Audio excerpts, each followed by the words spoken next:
The scarlet sun of Vortis 9 dipped low behind the jagged spires of crystalline rock, casting long, cruel shadows across streets littered with craters and smoldering wreckage. Once a thriving city of the Solari Empire, its towers gleaming like polished gems, Vortis 9 now lay in ruins, its glass facades cracked and dust-caked, its grand statues toppled and fractured. A thin, choking haze of ash and cordite clung to the air, making every breath taste metallic. Lieutenant Mara Voss crouched behind a shattered hover tank, her cybernetic arm twitching as it recalibrated. She peered through the night vision scope of her rifle at the ruins ahead. Her squad had swept through this district hours ago, but orders were orders. Sweep once more for survivors. Each building might conceal a wounded Shalari, or worse, an ambush. The Coalition's doctrine was absolute. No enemy left alive. Yet Mara's heart pounded with questions she refused to voice. A guttural roar split the stillness, rattling loose chunks of debris.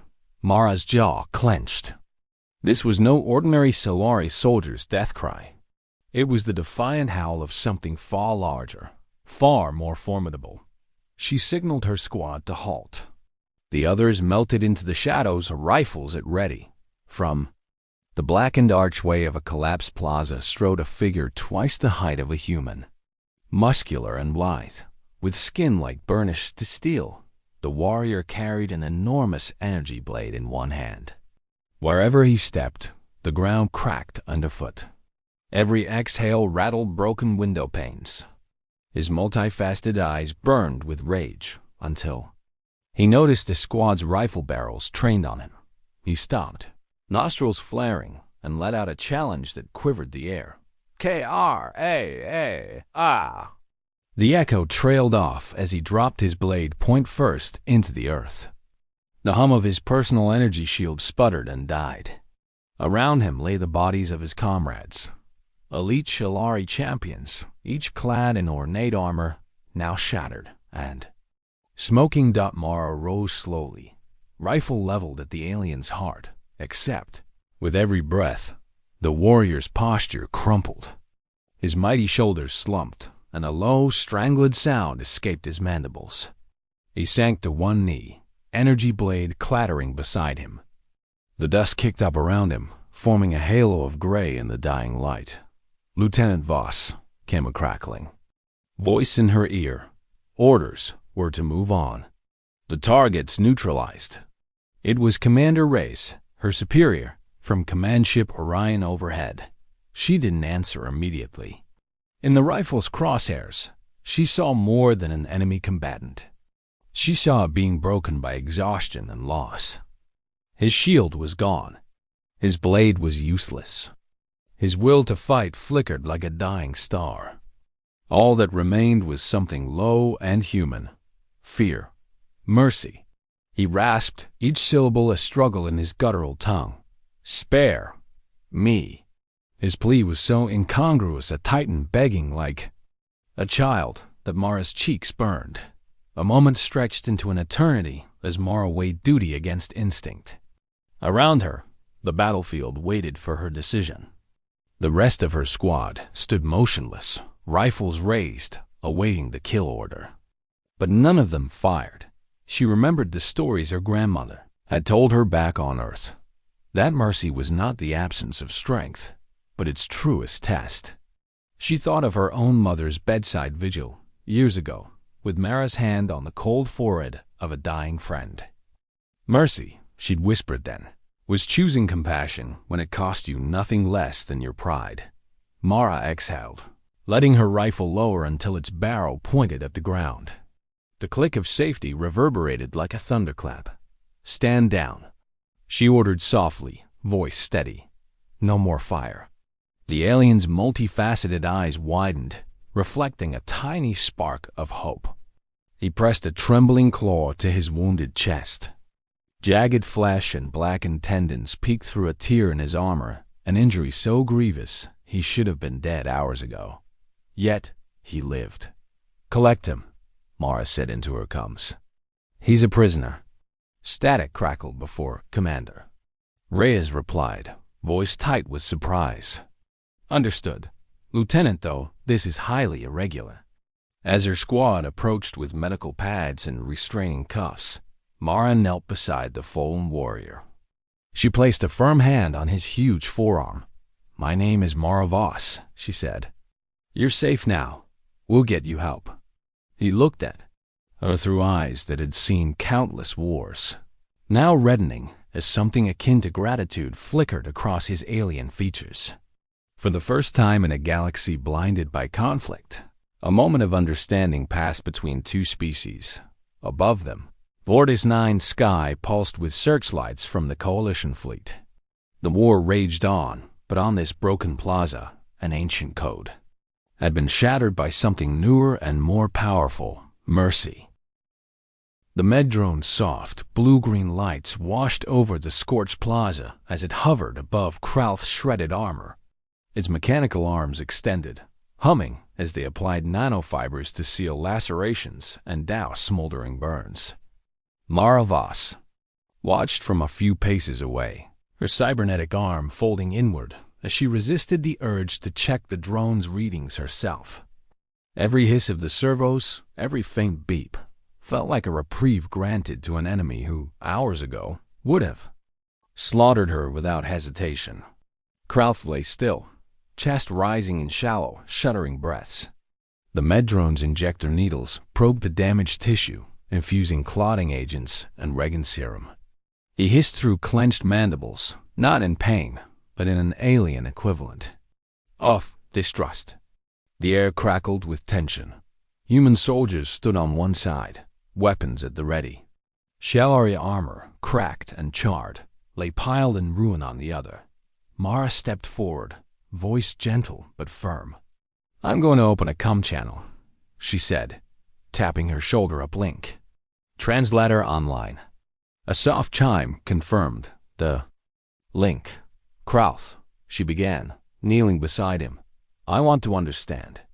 Tell me of mercy among your people. He blinked, an odd sight in his multifaceted eyes, and rasped in Shalari, the translator flickering to life. Mercy is granted to the fallen, never to the warrior who still holds a blade, he said, each word a struggle. To fight without honor is death. To ask mercy is disgrace. Mara nodded slowly.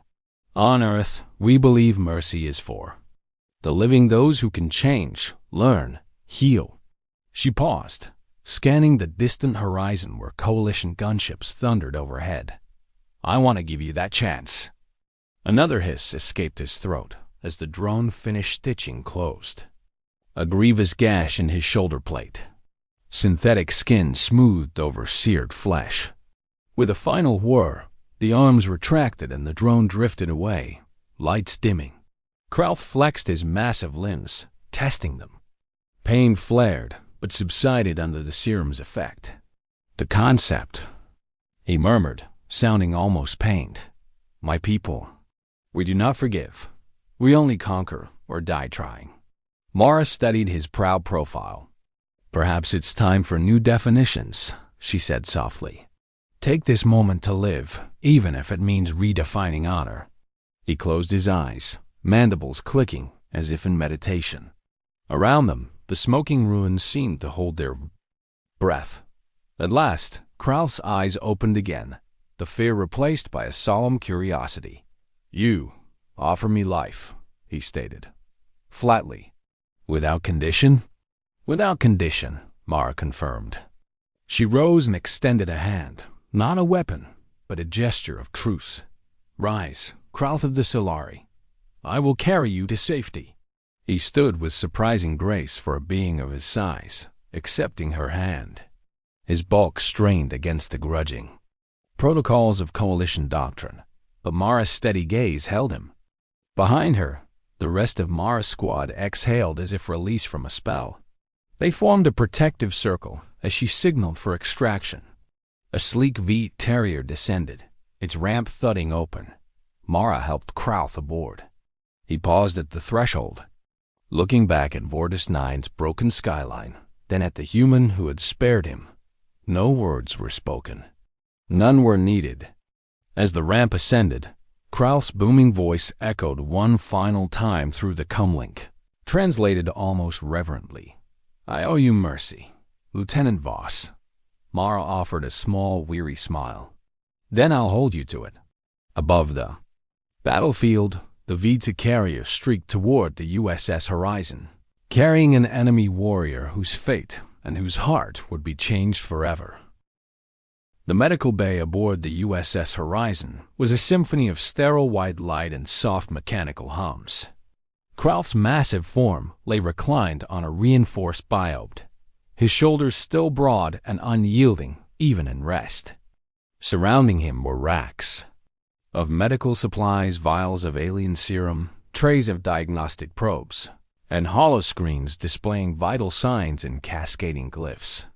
Lieutenant Mara Voss hovered at his side, arms folded and brows furrowed in concentration. "Day 3, she murmured to herself, scrolling through the translated log. Heart rate stabilizing, neural activity returning to baseline, mobility increasing. Despite the encouraging metrics, Krauth's gaze remained distant, as though tethered to memories no human could fathom. Mara reached out, gently tapping the edge of his therapy pad. "How do you feel?" she asked, her voice quieter than the whisper of recycled air.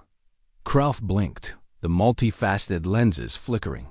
He turned his head with surprising grace. "My wounds heal, but my mind, the battle lingers." He flexed one clawed hand, tentacles of old trauma reflected in his dark eyes. "I remember the screams in the trenches of Turak Prime, the sky raining fire upon our lines. The weight of my blade, the countless lives it took." Mara swallowed. She could almost hear the distant echoes of Solari war horns in his words. "No one deserves to carry that weight alone," she said, folding back a holoscreen to make space. "On Earth, we share our burdens. Humans call it fellowship." She offered a tentative smile. "If you wish to speak of it, I will listen." For a long moment, Krauth said nothing. Then, in a voice low as drifting ash, he spoke of his homeworld, Ilyeth's moon, a place of cerulean skies and waterfalls that glowed under twin moons. He told her of his sister, Sarah, who'd played the crystal horns at dawn, and of the sacred oath she'd sworn, that no Shalari warrior would ever surrender. As he spoke, the rigid armor of suspicion cracked, revealing a soul that longed for redemption. Mara listened, her heart tight with empathy. When he fell silent, she rose and placed her hand on his gauntlet. "You did surrender," she said gently. "Not out of shame, but out of hope for something better than endless war." Krauth's eyes flickered with something dark and dangerous regret. "Hope is dangerous," he growled softly. "It can shatter like glass." "Perhaps," Mara admitted, "but without it, we are hollow." She stood and pressed a control pad. The bay's lights dimmed to a soothing amber, and soft music and earth melody filled the air. "This is called a lullaby," she explained. "It helps us dream of better days." As the gentle notes washed over him, Krauth closed his eyes. For the first time since the battlefield, his breathing evened. Mara stepped back, watching as the warrior of 1,000 conquests lay vulnerable before her. Across the corridor, distant alarms signaled the Horizon's approach to the Coalition. Staging area. Soon, Krauth would face interrogations, strategic debriefings, and perhaps a lifetime in confinement. But in that quiet bay, an improbable trust had been forged. Two beings from opposite sides of the cosmos, bound by mercy and the fragile promise of understanding. And as the lullaby's last notes faded, Mara allowed herself a single resolute thought. If even the fiercest warrior could learn compassion, then perhaps peace was not as distant as the stars. The corridors of the USS Horizon trembled as Shalari loyalists breached the outer airlock. Red warning lights pulsed in the sterile hallways, and distant echoes of plasma fire reverberated through the ship's alloy walls. Mara Voss bolted from the medbay, her rifle humming at her side. Behind her, the bulkhead to Kralf's ward sealed with a pneumatic hiss, but not before one desperate rebel slipped inside. Kralf sat propped against the biobed, now clad in a fitted medical exhaustion that supported his healing frame. His multifaceted eyes widened at the intrusion, mandibles clicking in alarm. Mara reached him first, yanking him upright by the arm. "Get to cover," she snapped, yanking him behind a supply cabinet as blaster bolts sizzled overhead. The bed's shielding unit flared, absorbing the impact of a rebel's plasma volley. Kralf's massive hand closed around Mara's shoulder. "I will fight," he growled, voice thick with valor. "Let me." Mara shook her head. "Not here. We need to end this quietly before the whole deck gets destroyed." She pocketed a stun grenade. "Trust me." He hesitated, honor-warring. With strategy, then nodded. In that moment, human ingenuity and alien strength coalesced into a single purpose. Mara slid from cover, tossing the grenade into the corridor. It detonated with a bright flash, and the lone rebel slumped unconscious amid the ringing silence. Shield toggles clicked, and med station doors swung open as naval security poured in, weapons trained on Kralf. He rose, towering over them, his breathing steady. "Don't shoot," Mara called out, stepping between the warrior and the guards. She raised her hand. "He's our prisoner." The lead officer hesitated, eyes flicking from Mara to Kralf. At her nod, he lowered his weapon. "Understood, Lieutenant." Kralf inhaled deeply, then bowed his massive head, a gesture of respect he had once reserved only for Solari High Command. In his guttural tongue, he said, "I repay your mercy." Mara offered him a wry smile. "Consider it a down payment on peace." Days later, on the observation deck overlooking the vast starfield, Mara and Kralf stood side by side. Below them, the Coalition Admiral held a debrief with high-ranking officers. Beyond that, the planet Vortis 9 glowed like a wounded jewel. The war for the Shelari Empire continued, but aboard the horizon, a different battle was being waged. The fight for understanding. Kralf's voice was low as he spoke. On Iliath's moon, survivors carved names into memorial obelisks, each name a promise never to forget. He paused, then added thoughtfully, "I wish to carve yours, Lieutenant. Voss, so my people will remember that mercy is more than death." Mara laid a hand on the railing, her gaze fixed on the distant world. "Then carve my name," she said, eyes bright. "And carve the day you chose life over warfare." He nodded, massive shoulders straightening. "So it shall be." In the silent vastness of space, two figures once enemies stood united by compassion. From the ruins of battle sprouted the fragile shoots of reconciliation. And though the galaxy's conflicts raged on, a single act of mercy had changed its course in ways no blade ever could.